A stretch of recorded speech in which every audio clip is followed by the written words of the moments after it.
Hi folks, it's Sage here with Hippie from the 49th. It seems some folks down south have officially crossed the line. A senator from Maine has sent a letter to our Canadian Lucky Mucks on the West Coast telling them how to become a U.S. state. Canadians are livid, and people around the world have been flooding the senator's inbox with letters and demanding for respect for Canada. I was going to send an email too, but I decided to do this instead. So stick with me. All right, here's how we're going to do this. I'm going to show you each section of the senator's letter on screen. You can pause and read it if you want, but I'll give you the short version. The Moonbeam Express Edition. You may have already seen this if you follow the great Charlie Angus or guard the leaf in his cat. In that case, fast forward on through the letter. Once we're done breaking it down, I'll give you my response with visuals, of course. Because, well, sometimes sarcasm deserves subtitles. If you like this content, smash the like button and hit subscribe. This is away from my normal content, but if you enjoy it, let me know in the comments and I will add more similar videos to my channel. Now, let's get started. This could take a while. Grab a drink and settle in. He's basically laying out his philosophy for U.S. expansion, framing it as bringing in new states, but under strict conditions that fit his vision of America. When he talks about Canadian federalism, he's referring to our decentralized system. But he's implying our provinces don't align with his idea of a uniform U.S. under one constitution. He treats annexation like an ideological adoption rather than a takeover. But make no mistake, it's arrogant and dismissive of our history, our culture, and our government. In this section, he says that any province wanting to join the U.S. must be fully governed by the U.S. Constitution. No special terms, no exceptions. That means provincial governments would be dismantled, Canadian laws abandoned, and American systems forced in. Canadian protections on things like gun control, freedom of speech, crown lands, religion, and education gone, replaced by U.S. norms. He frames our legal and cultural systems as baggage to be erased. It's beyond arrogant. It's overreach. And let's be real, this isn't about liberty. It's about stripping our resources to fix their bombing economy. In this section, he compares the Canadian Charter of Rights and Freedoms with the U.S. Bill of Rights, and not surprisingly, he paints the U.S. as superior. Woohoo! His claim that Canadian freedoms are just permissions, handed out by bureaucrats, while U.S. freedoms are inalienable and can't be touched. But this ignores how our charter actually balances individual rights with collective responsibilities, something Canadians value deeply. By implying we need U.S.-style freedoms, he's dismissing our priorities, our culture, and our legal framework entirely. It's condescending at best, and at worst, it's rewriting our identity to fit his ideology. Okay, here's where it gets insulting. He says joining the U.S. means fully embracing an American identity, defined as Anglo-American law and Greco-Roman philosophy and Christian moral order. Oh, and apparently, we'd also need to ditch our bilingual rights, multiculturalism, monarchy, and Canadian legal traditions. Forget Louis Riel, Pierre Trudeau, and our own history. He wants us memorizing Washington, Jefferson, and Lincoln instead.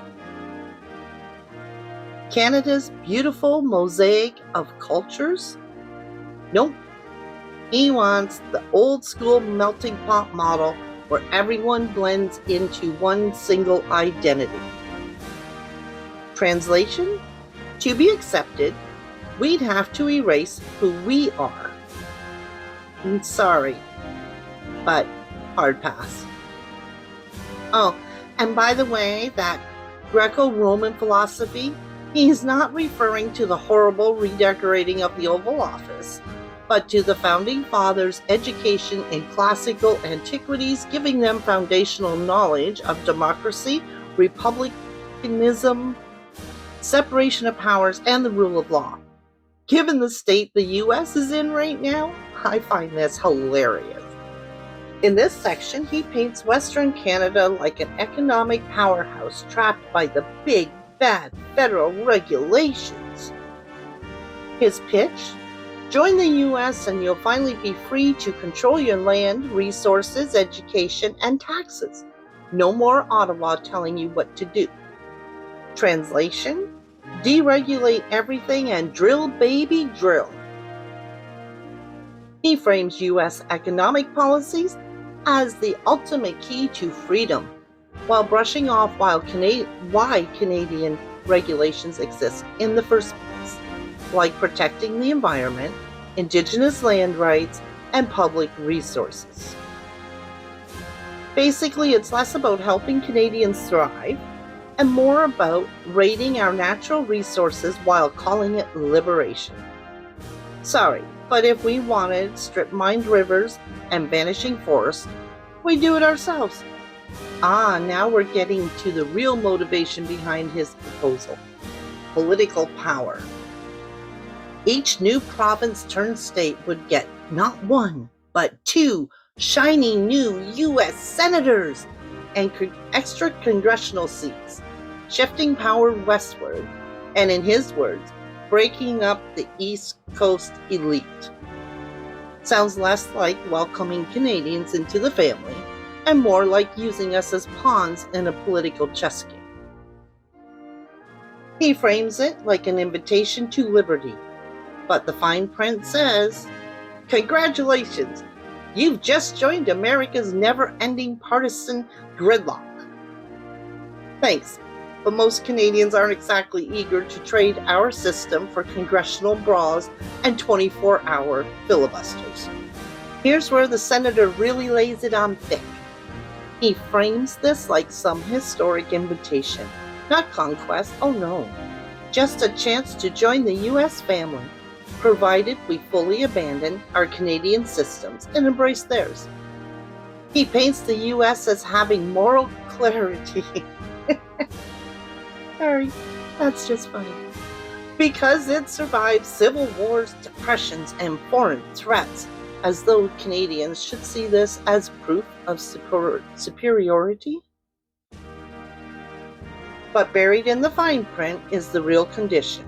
Ditch your charter, ditch your bilingualism, ditch your monarchy, and while you're at it, ditch your identity. That's not an invitation, that's a takeover wrapped in a sales pitch. Here's where the senator goes full stern parent mode, framing U.S. statehood like it's an invitation to grow up. But here's the fine print. Dismantle your crown, rewrite your constitutions, overhaul your schools and courts, and while you're at it, erase a few hundred years of culture, law, and heritage. Don't worry though, the reward is supposedly freedom from bureaucracy and moral decay. Because apparently we've been doing it wrong all along. The tone here is, parentalistic at best. We'll welcome you, but only if you give up everything that makes you Canadian. Thanks, but no thanks. And here we go, folks. The final act of the letter. This is where he doubles down on patriotism, moral superiority, and a good old-fashioned our way or nothing attitude. Oh, and fun fact, he sits on the Committee for Environment and Natural Resources. So yes, let's see our villain, the man who wants our land, and also helps decide how it gets used. Now, Senator Joseph Martin of Maine, District 9, you've had your say. I think it's only fair we Canadians reply. I don't pretend to speak for all Canadians, maybe most of my family and a few friends. His email is in the description if you'd like to send him a polite hello. But first, here's my response. Dear Senator Martin, first I'd like to clear up a few things you seem to be a little confused about. Geography 101. Western civilization includes all of the Americas, North and South, not just the small section called the United States. Number 2, look up, Senator. You see that big blue space above your head? It's called the sky. You know, the one that covers the entire planet. Yeah, that's where heaven supposedly is. Spoiler, it doesn't stop at the US border. All nations are under God, not just yours. And finally, you might call it an adoption, but FAFO, and you will find out very few Canadians are interested in being annexed by the US. We're polite, but that's going to be a hard pass. All right, Senator, let's start with education, specifically religion in schools. In Canada, we actually do this thing called respecting diversity. Crazy, right? We have Catholic and Christian schools that are partly publicly funded. Some provinces also support independent schools and other faiths. Jewish, Islamic, you name it. Our public schools, though, are religion-free out of respect for diversity. We believe no child should feel excluded because of their faith. And here's the kicker, Senator. Canada consistently ranks among the highest educated countries in the world. Our kids learn Canadian history, geography, and culture, but also world history in depth, including the United States. Unlike your schools, which seem to focus only on the United States. We actually understand other countries and their cultures. I left Texas, and I left Florida, and I left Louisiana, and I went to Puerto Rico, and I met with the president of the Virgin Islands. All one has to do is listen to someone talk, and you can tell they are from the United States. Or maybe they're just Republicans. Oh, look, he finally made a deal with the president of the Virgin Islands. Now, let's talk about freedoms, starting with the right to bear arms. Yes, Canadians have guns. We just choose to have stricter regulations, like most other civilized countries. For comparison, U.S. gun laws are more aligned with countries like Guatemala, Mexico, Yemen, and Switzerland. The difference? Switzerland has very low gun violence, while the others, like the U.S., rank among the highest in the world. However, the U.S. has the overall highest rate of child deaths due to gun violence in the world. Here in Canada, we have hunters, target shooters, and collectors, but our gun-related violence is far lower. Our regulations are designed to protect all citizens. And at the top of that list for me is protecting our children. Freedom of speech? You've got to be kidding me. This is coming from a country where the president sues media networks just because they said something he doesn't like? Seriously. Grow up, Donnie. Put on your big pants and act like an adult. Here in Canada, we have freedom of speech. Actually, more than you do right now in the US. And yes, we have laws against hate speech, and for good reason. The goal is simple: prevent violence before it starts. Once someone starts spewing hate, it can escalate quickly, so police can step in before lives are lost. That's one reason our crime rate is so much lower. Freedom of assembly. We have that too. And yes, sometimes protests here get passionate and even messy.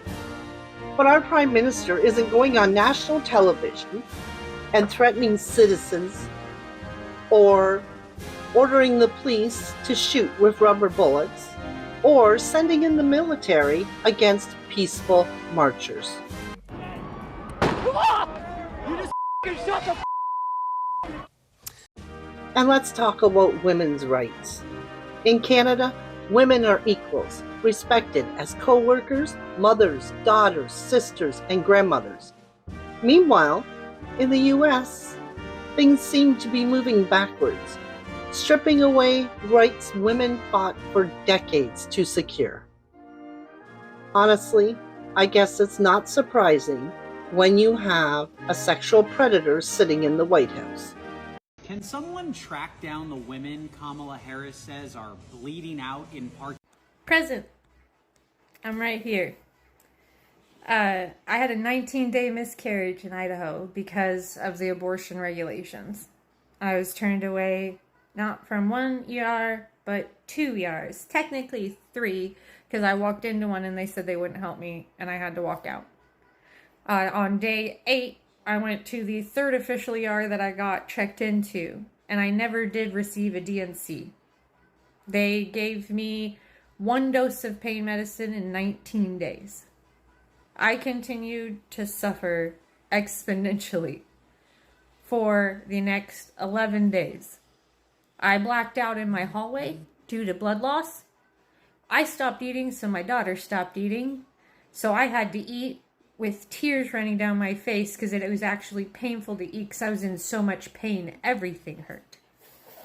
But my daughter needed to eat, so I was not about to make her not eat because I wasn't eating. I developed a heart condition called AFib. It means my heart doesn't work right anymore. And it fucks up. So if I get too excited, too hot, too much in pain, too traumatized, if somebody yells at me too much, my heart fucks up. And so I have to regulate for my heart to keep active, otherwise I could have a heart attack and die. I have to deal with these side effects for the rest of my life because of abortion laws. And I can't control other people's actions, I can only control what I can do. But yeah, women are bleeding out in parking lots. I actually have a pinned video of me saying, they're gonna just let me fucking bleed out here, if you want to refer to that. But I'm present. Hi, my name's Carmen. You can Google Carmen Brewster and find the ABC article, the Insider article. Yeah. You can find a whole bunch. BuzzFeed. But yeah, we exist. Let's move on and talk about religion and diversity. In Canada, we respect freedom of religion. That means you're free to believe, not believe, or practice any faith without fear. We have Christian churches, Ukrainian churches, Nigerian churches, you name it. Our strength comes from coexistence, not domination. Meanwhile, in the US, we're watching an alarming rise in Christian nationalism. People like Dylan Oz openly calling for hate and violence, while ICE raids terrorize immigrant families. That's not freedom. That's fear disguised as morality. Canada believes in diversity and inclusion. We don't force people into one culture, one faith, or one way of life. Whether you're straight, gay, trans, Muslim, Christian, atheist, you're Canadian. We value EDI and we're proud of that. Then there's this push from US politicians and extremists who roll back rights, control identities, and silence voices they disagree with. Although both your president and vice president wear makeup every day, and the gay pride anthem was playing during all their campaign rallies, all the while crying about freedom. Freedom isn't about forcing everyone to be the same. Real freedom means respecting differences, something you seem to have shifted into reverse. You keep talking about leaving culture, traditions, and history behind. But here's the thing, that's just not possible. That so-called melting pot you brag about? Canada has over 250 years of culture and tradition packed into ours, long before we were even officially Canada. Many of our ancestors fled the colonies during the Revolution because they refused to bend to patriot laws. That foreign oversight you love complaining about? That would be our Commonwealth. Yes, we have a king. And you know what? We are proud of that heritage. But here's a reality check. Our monarchy barely touches our government. You say cultures aren't interchangeable? Where exactly do you think your traditions came from? When the shores of Turtle Island were invaded by the English, Irish, Scottish, Vikings, Puritans, Quakers, Catholics, and Protestants, they mixed, not just with each other, but with the indigenous people who had been there for 10,000 years. That's how culture evolves, by sharing, learning, and respecting. From the indigenous nations who were here first, to the brave European and Asian settlers who shaped this country, to every community that celebrates its heritage today at festivals across the nation, we honor them all.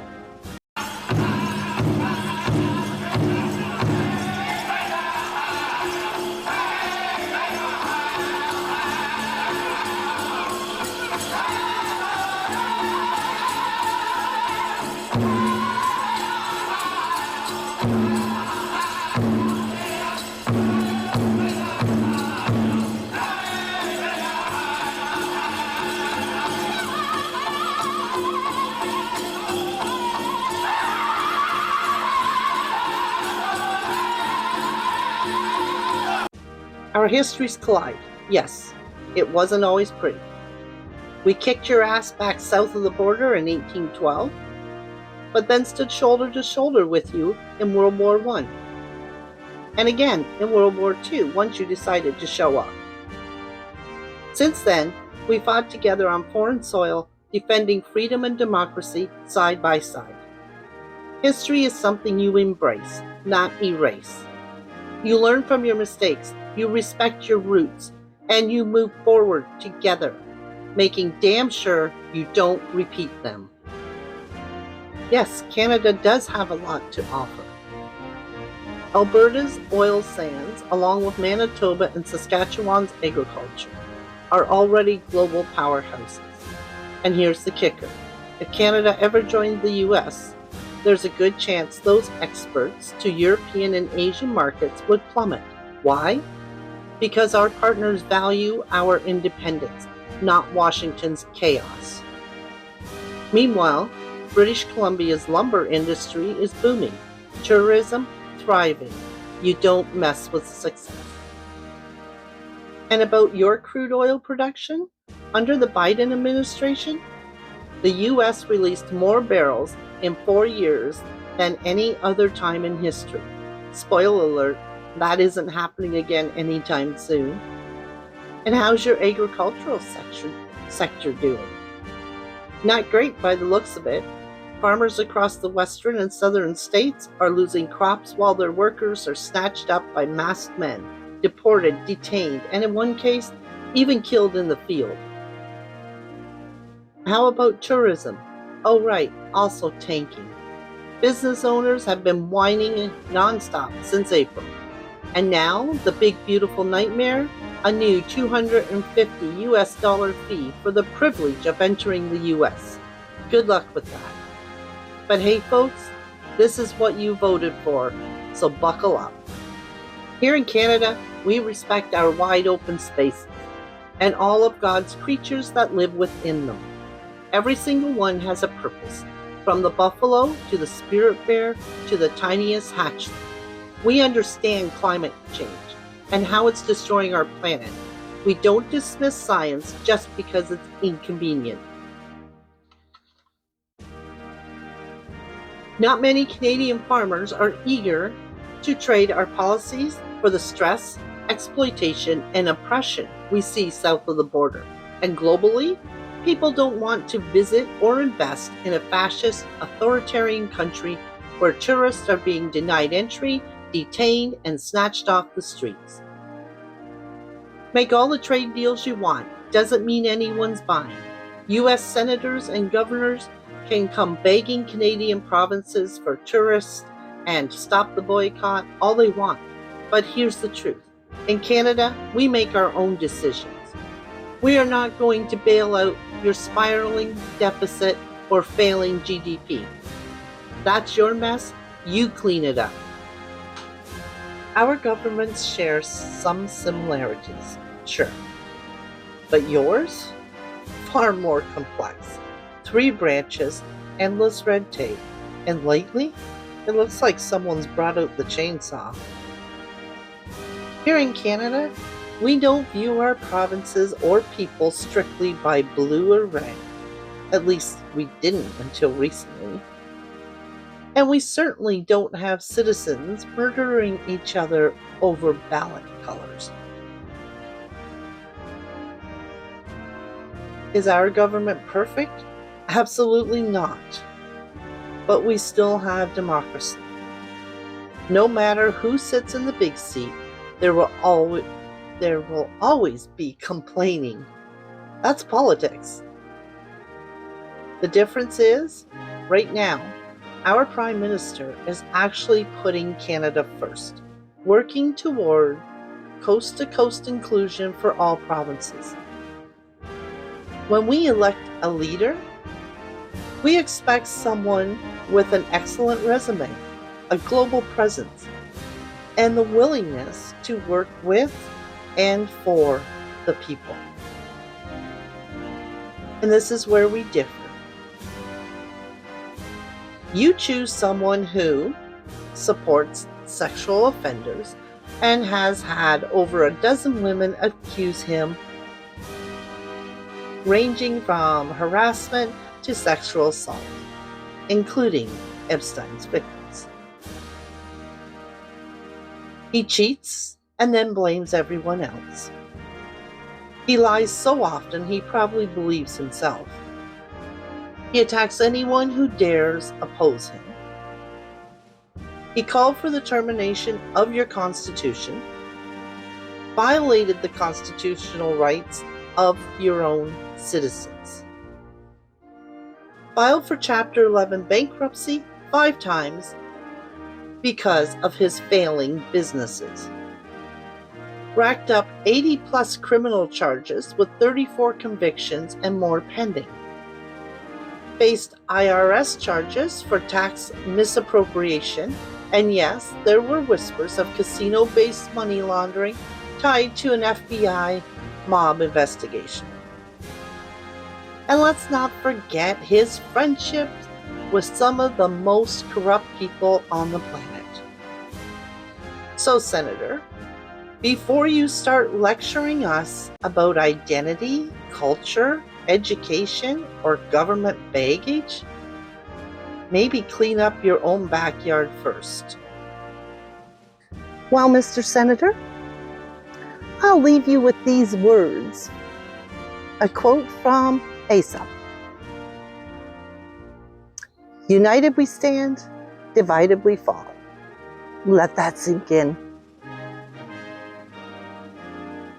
So, are you standing or are you falling?